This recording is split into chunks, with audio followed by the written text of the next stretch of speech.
This is Jose. Ang sweldo niya, 90,000. Laki, no? Kaya lang, malaki din yung deductions. SSS, PhilHealth, Pag-ibig, tax. Yung tax niya parang sweldo na ng isang tao. So, ang take-home pay niya, 73,000 na lang. Eh, lahat ng gagastusin niya may buwis din, 12%. So, kukunin natin yung 12% dito. That's 8,800 na VAT. So, galing sa salary ni Jose na 90,000, ang value na lang ng pinaghirapan niya sa isang buwan ay nasa 64,000.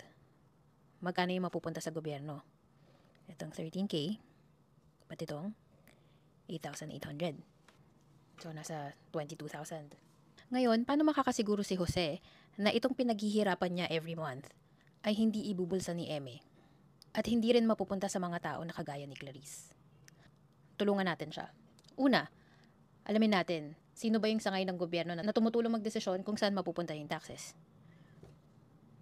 It's the senators and congressmen.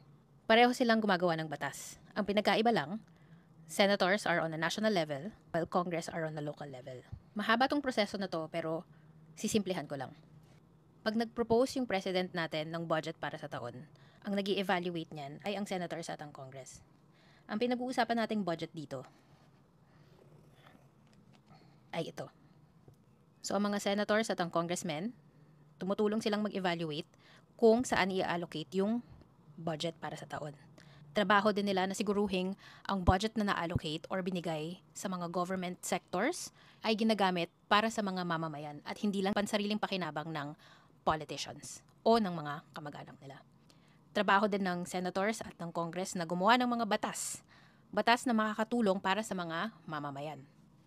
Trabaho din ng mga senators at congressmen na irepresenta tayong mga mamamayan. Ano yung mga kailangan nating projects and developments para mapaigi yung buhay natin. Ideally, yung pinaghirapan nating pera ay gagastusin para sa mga programa na makakatulong sa ating mga mamamayan. So, hindi pa rin alam ni Jose kung sino yung iboboto niya kasi parang pare-pareho lang naman daw yung pangako ng mga politicians. Paano ka makakapag-decide objectively? Na natin yung job description. Isipin mo, para kang nag-a-apply ng trabaho. Titingnan mo yung mga tungkulin, yung mga tasks ko, o kung ano ba yung responsibilidad nung posisyon. Tapos, ibabangga mo sa qualifications. Tingnan natin. Budget allocation, budget oversight. Anong kailangan yan? Nakapag-aral tungkol sa ekonomiya, business, makakatulong din ng finance kahit papano, public administration. Trabaho ng senators saka ng Congress ang paggawa ng batas. Paano ka makakagawa ng batas? Dapat may alam ka sa batas. Pwedeng lawyer or nag-aral ng political science. Dati nang nasa public service, so may alam na sa mga batas. Public service and development.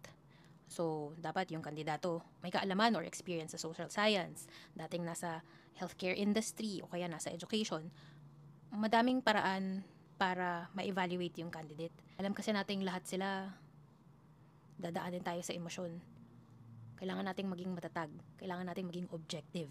Para kang nag-interview ng candidate para maging empleyado, aralin mo kung ano yung job description, tas ibangga mo sa qualifications. Kailangan natin bumoto. Ang dali sabihin na pare-pareho lang yung politicians, na wala nang pag-asa. Yan ang gustong mangyari ng mga political candidates kagaya ni Eme. Gusto nila yung mabibili lang yung boto. Palagi nating tandaan, pinaghirapan natin yung taxes natin. Every month, nagko-contribute tayo sa bansa. We have every right to vote. We have every right to demand what's best for us and for our country. Sana malinaw.